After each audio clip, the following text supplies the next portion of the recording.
ইহুদিরা হজরত ওমর রাদিয়াল্লাহু তাআলা আনহুকে যে 4টি প্রশ্ন করে বিপদে ফেলার চেষ্টা করেছিল, হজরত ওমর রাদিয়াল্লাহু তাআলা আনহু ছিলেন তৎকালীন আরবের গুটি কয়েক শিক্ষিত লোকদের মধ্যে অন্যতম। সমগ্র আরবে স্বল্প যে কয়জন লোক অক্ষর জ্ঞানের অধিকারী ছিলেন, হজরত ওমর রাদিয়াল্লাহু তাআলা আনহু ছিলেন তাদের মধ্যেই একজন। ইসলামী খেলাফতের তখন স্বর্ণযুগ চলছে। ইসলামের এই বিজয়কে থামাতে একের পর এক কূটকৌশল সাজাতে ব্যস্ত ইহুদিরা। তেমনি এক অপকৌশলের অংশ হিসেবে কয়েকজন ইহুদি ধর্মযাজক হজরত ওমর রাদিয়াল্লাহু তাআলা আনহুর দরবারে এলেন।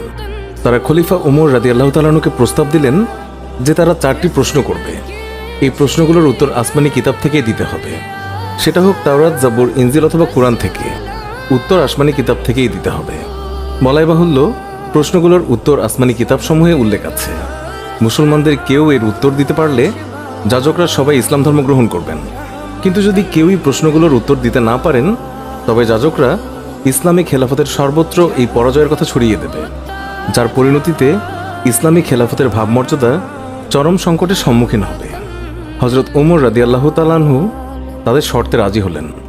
তারা 4টি প্রশ্ন করল।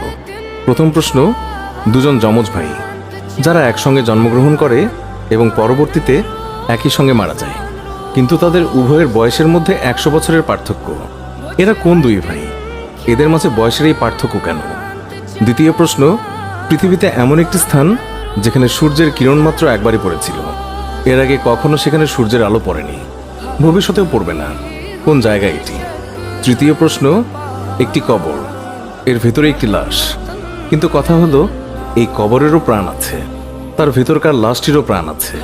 ওই কবরটি লাশকে নিয়ে ঘুরে বেড়ায়।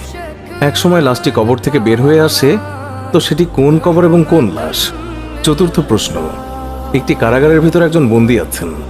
সেখানে বন্দীটি কোনো প্রকার শ্বাস প্রশ্বাস নিতে না পারলেও দিব্যি বেঁচে থাকে। এটি কোন কারাগার? আর বন্দীটিই বা কি? হজরত ওমর রাদিয়াল্লাহু তাআলা